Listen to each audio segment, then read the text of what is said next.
Picture this, it is August 1st, 1955. In the remote Nevada desert, test pilot Tony LaVier conducts what should be a routine high-speed taxi test of a strange-looking aircraft. Suddenly, the plane unexpectedly lifts off the ground.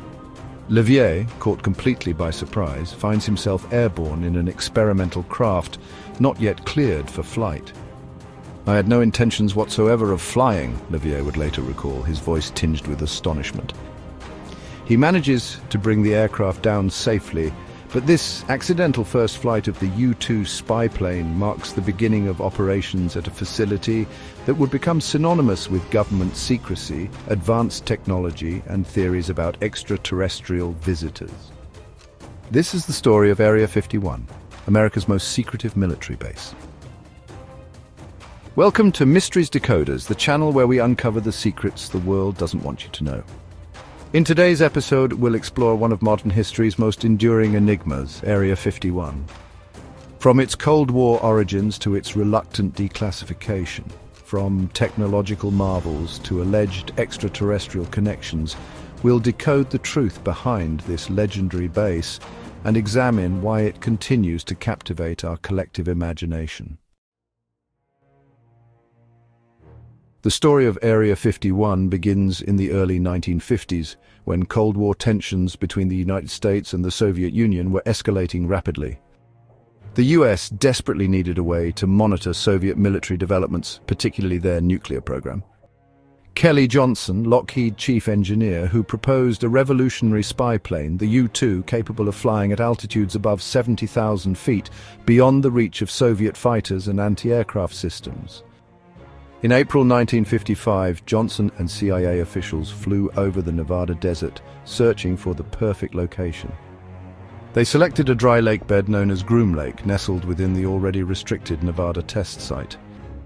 The isolation was perfect, a place where secret work could be conducted far from prying eyes. By July of that year, the CIA asked the Atomic Energy Commission to acquire the land, and it was designated Area 51 on the map, a name that would later become famous worldwide. The origin of this designation remains somewhat unclear. Some believe it came from an Atomic Energy Commission numbering grid, though Area 51 isn't actually part of this system. It's adjacent to Area 15.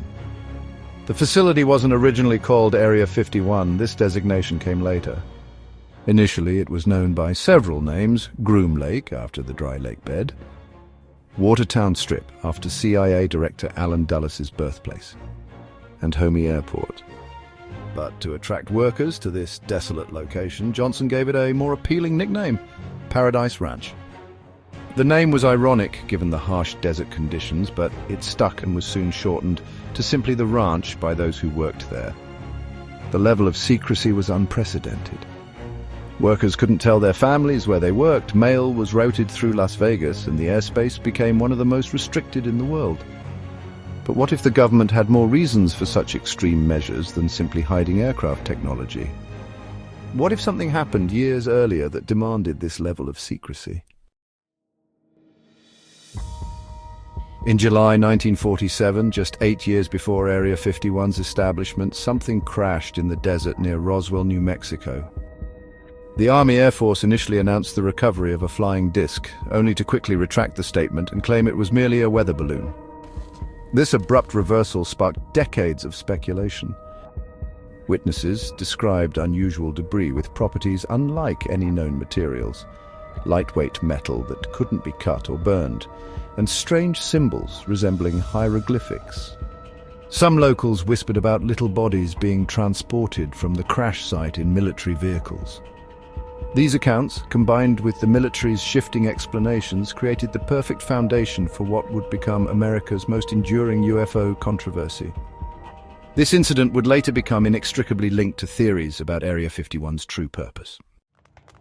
As the Cold War progressed, Area 51 became America's premier testing ground for classified aircraft. Following the U-2, by the early 1960s, the facility was developing even more advanced aircraft like the A-12, which would eventually evolve into the legendary SR-71 Blackbird. These planes could fly at 3 times the speed of sound and at altitudes exceeding 80,000 feet. The facility expanded rapidly. The original runway was extended and new hangars and support facilities were constructed. By the late 1960s, Area 51 had evolved from a hastily assembled testing site to a permanent, sophisticated research facility dedicated to maintaining America's technological edge. For decades, the Roswell incident and Area 51 existed as separate mysteries in the American consciousness. But what if some of these technological leaps came from sources beyond conventional engineering? Could these sudden advances in aerospace technology be connected to what allegedly crashed at Roswell? The military eventually revealed that the Roswell debris came from Project Mogul, a top-secret program using high-altitude balloons equipped with sensitive microphones to detect Soviet nuclear tests. The unusual materials and heightened security were due to the classified nature of this Cold War surveillance project, not alien technology. But by then, the connection between Roswell and Area 51 had become firmly established in UFO mythology, fueling speculation that continues to this day about what might really be hidden in the Nevada desert. The connection between Area 51 and UFOs might never have captured public imagination if not for Bob Lazar. In 1989, Lazar appeared on Las Vegas television, his face hidden in shadow, claiming he had worked at a facility called S4 near Area 51. His allegations were extraordinary. He said the US government possessed multiple alien spacecraft and that he had been hired to help reverse engineer their propulsion systems. Lazar described spacecraft that operated on principles far beyond conventional physics, anti-gravity propulsion powered by an element not found on Earth. He provided detailed descriptions of the craft's interior and the bizarre effects they produced. Were these the fabrications of an attention seeker, or could there be truth to his claims? If such technology exists, wouldn't Area 51, America's most secure facility, be the logical place to study it? Perhaps most intriguing were allegations about biological experimentation. If extraterrestrial craft had indeed been recovered, wouldn't the government want to understand not just the technology, but also its creators? If alien bodies had been recovered from incidents like Roswell, where would they be studied, if not at America's most secure facility? In 1995, a piece of footage emerged that would forever change the conversation about Area 51 and government secrecy. British film producer Ray Santilli released what he claimed was authentic US military footage of an alien autopsy performed after the Roswell crash. The grainy black and white film showed what appeared to be medical personnel in hazmat suits examining a humanoid body with an enlarged head, almond-shaped eye sockets, and 6 fingers on each hand. The footage was broadcast worldwide, including on Fox television as alien autopsy fact or fiction, and viewed by millions. For many believers, this was the smoking gun, visual evidence of what they had long suspected. The government had recovered alien bodies and was conducting secret experiments on them. The autopsy film suggested a level of government secrecy, beyond what most Americans had imagined, and Area 51 seemed the logical location for such classified work. Following Lazar's revelations, unverified rumors spread of vast underground chambers beneath Area 51, where alleged non-human specimens were preserved in specialized containment units. Tales described medical personnel in biohazard gear examining purported extraterrestrial remains, stories lacking substantiated evidence, yet profoundly shaping public perception. These persistent accounts transformed Area 51's image from a classified aircraft facility into something far more extraordinary, potentially the nexus point for humanity's alleged contact with extraterrestrial intelligence. These stories' power resided not in their verifiability, but in how they captured imaginations and articulated humanity's deepest questions about what might exist beyond our understanding. In 2006, Santilli admitted that the footage was not genuine. The alien in the film was actually a specially made dummy with jelly-filled eye sockets and knuckle joints filled with raspberry jam. The autopsy was filmed in a London apartment, not in a government facility. Santilli maintained that the hoax was a reconstruction based on a real film he had seen that had deteriorated, but no evidence of original footage has ever emerged. The prop alien head was later anonymously sent to Fortune Times magazine, a publication specializing in strange phenomena, in an apparent attempt to fully expose the hoax. Military officials have explained that reports of alien bodies were likely misidentifications of actual events, human casualties from military aircraft accidents being transported with appropriate security, or test dummies used in high-altitude parachute experiments conducted in the 1950s. These human-shaped dummies dropped from high altitudes to test pilot escape systems were often recovered by teams using stretchers and body bags, creating an appearance similar to what witnesses described as alien recoveries. Declassification and modern sightings have brought new dimensions to the mystery of Area 51. Over the years, numerous documents have been declassified, shedding light on some of the activities that have taken place there. However, these revelations have only fueled further speculation and curiosity. Modern sightings and reports continue to emerge, keeping the intrigue alive and well. For decades, the United States government refused to acknowledge Area 51's existence. This changed in 2013, when the CIA released previously classified documents in response to a Freedom of Information Act request.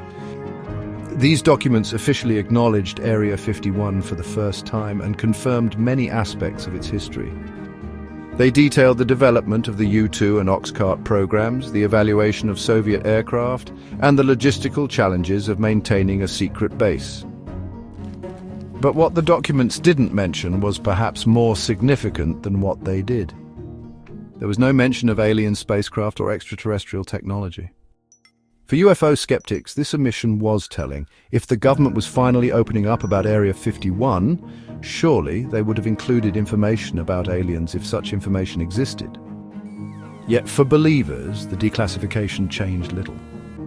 They argued that any truly secret alien technology programs would be compartmentalized, known only to a select few.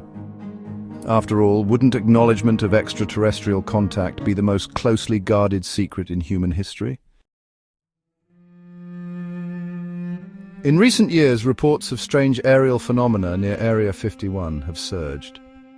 In 2023 and 2024, residents near Nellis Air Force Base reported seeing unusual lights and objects in the sky with increasing frequency, which could potentially be attributed to Starlink satellite activity. These SpaceX-operated satellites, which appear as a string of lights moving in formation across the night sky, are frequently misidentified as UAPs, unidentified aerial phenomena, by both pilots and civilians worldwide. While some sightings could indeed represent next-generation military aircraft testing at the base, the timing coincides with SpaceX's rapid expansion of their Starlink constellation, with thousands of satellites now in orbit that are particularly visible during their initial deployment phase. What can we say with certainty about Area 51? The declassified documents confirm that it began as a testing site for the U-2 spy plane and continued as a development center for advanced aircraft. It served as a facility for evaluating captured Soviet MiGs. These facts are recorded in official government histories and acknowledged by those who worked there. Evidence for extraterrestrial technology, however, remains elusive. Bob Lazar's claims have neither been conclusively proven nor disproven. Critics point to inconsistencies in his story, while supporters note that his descriptions of the base's layout have been largely accurate, and some of the propulsion concepts he described have parallels in current theoretical physics. The Roswell incident occurred 8 years before Area 51 was established. If alien craft and bodies were recovered, they would initially have been taken elsewhere. However, as Area 51 developed into America's most secure facility, it would have made logical sense to transfer such materials there, if they existed at all. Is it merely coincidence that America's capabilities advanced so dramatically in the years following this incident? As for the alleged alien autopsies, no credible evidence has emerged to support these claims. The famous alien autopsy film released in the 1990s was later admitted being a fabrication. Yet the question remains, if extraterrestrial bodies had been recovered, wouldn't Area 51, with its extreme security and isolation, be the perfect location to study them? One thing is certain. Area 51 continues to operate as an active military facility with ongoing classified operations. The extreme security measures, including radar monitoring, motion sensors, and armed guards authorized to use deadly force, indicate that the US government still considers the activities at Area 51 vital to national security. Area 51 stands as a testament to America's technological ingenuity and its culture of secrecy. From its humble beginnings as Paradise Ranch to its current status as perhaps the world's most famous secret base, it has played a crucial role in developing technologies that helped shape the modern world. Yet it also represents our enduring fascination with the unknown and our suspicion that there might be more to reality than what we're told. The story of Area 51 is still being written. Recent UAP sightings and ongoing congressional interest in unexplained aerial phenomena suggest that we haven't heard the last of this desert enigma. Whether future revelations will confirm the base's role as merely an advanced aircraft testing facility or reveal something more extraordinary remains to be seen. What do you think lies behind the gates of Area 51? Advanced military aircraft, extraterrestrial technology, or something else entirely? Let us know your thoughts in the comments below. If you enjoyed decoding this fascinating event, make sure to like this video and subscribe to Mysteries Decoders. Our community of inquisitive minds is only growing, and your voice is vital. Spread the word, share this video with your friends, your skeptical colleagues, and family members. Who knows what we'll decode next? Thank you for watching, and until next time, stay curious, stay questioning, and stay tuned to Mysteries Decoders.